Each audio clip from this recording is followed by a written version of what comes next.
ভুল ক্ষমা করা যায়, কিন্তু জেনে বুঝে ভুল করে কষ্ট দিলে তা কখনোই ক্ষমা করার যোগ্য হয় না।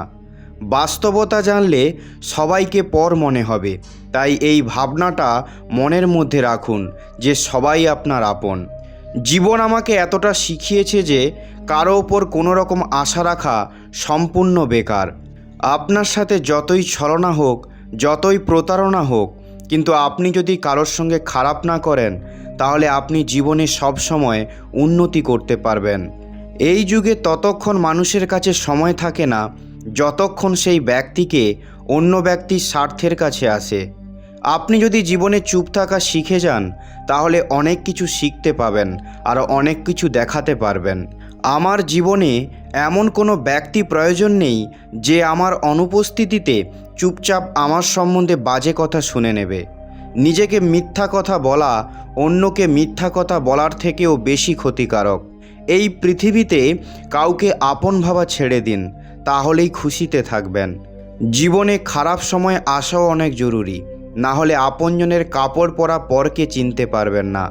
মনে রাখবেন, চতুরতা 4 দিন উজ্জ্বল হয়, কিন্তু সততা সারা জীবন উজ্জ্বল থাকে। একজন ভুল মানুষ কখনো কারো সম্পর্কে সঠিক চিন্তা করতে পারে না। ভিড়ের মধ্যে সেই মুখগুলোকেই চেনা যায় যারা জীবনে তাদের নাম বানিয়ে নিয়েছে। এটি একটি খুব অদ্ভুত বছর, যা কারোর স্বপ্ন ও আপনজন কেড়ে নিয়ে গেছে।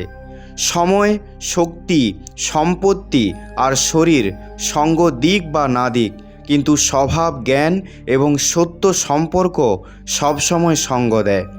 অহংকার এবং জেদ উভয় জীবনের সবচেয়ে বড় শত্রু, কারণ তারা আপনাকে কারোরই হতে দেয় না এবং কাউকে আপনার হতে দেয় না।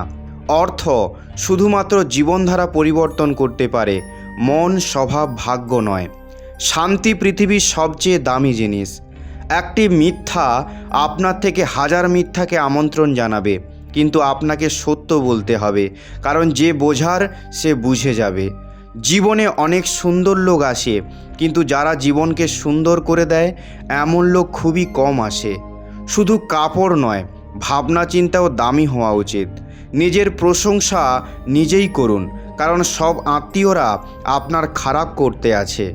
কলম তখনই পরিষ্কার এবং ভালো লিখতে সক্ষম হয় যখন এটি ধীরে ধীরে চলে। মানুষের জীবনেও একই অবস্থা। যে মানুষ সমস্ত কামনা, মমতা, অহংকার ও মোহ ত্যাগ করে নিঃস্বার্থভাবে বিচরণ করে, সেই মানুষই সত্যিকারের শান্তি লাভ করে। যেমন আলোর জ্যোতি অন্ধকারে দীপ্ত হয়, তেমনি সত্যও সর্বদা দীপ্ত থাকে। তাই মানুষকে সর্বদা সত্যের পথে চলা উচিত। সত্য কখনো নিজেকে ঘোষণা করে না যে আমি সত্য, কিন্তু মিথ্যা সর্বদা দাবি করে আমিই সত্য। এই জগতে কেউই জন্মগতভাবে মহান নয়, তার কর্মই তাকে মহান করে তোলে। সঠিক কর্ম সেই নয় যার ফল সর্বদা ভালো আসে, বরং সঠিক কর্ম সেই যার উদ্দেশ্য কখনো ভুল নয়। শ্রেষ্ঠ পুরুষ যেমন আচরণ করেন, অন্যান্য মানুষও তেমনই আচরণ করে। তিনি যা উদাহরণ দেন, সমগ্র মানব সমাজ তারই পদচিহ্ন অনুসরণ করে নিজের পথ বেছে নেয়। তাই মানুষদের সর্বদা উত্তম আচরণ করা উচিত। যে মানুষ প্রতিদিন গীতার এই উপদেশগুলি শ্রবণ করবে আর তা বুঝে নিজের জীবনে প্রয়োগ করবে, তার জীবন সম্পূর্ণভাবে বদলে যাবে। সে তার সমস্ত চিন্তা, ভয় থেকে মুক্তি পেয়ে যাবে, জীবনের সমস্ত সাফল্য অর্জন করতে পারবে। জয় শ্রীকৃষ্ণ। রাধে রাধে।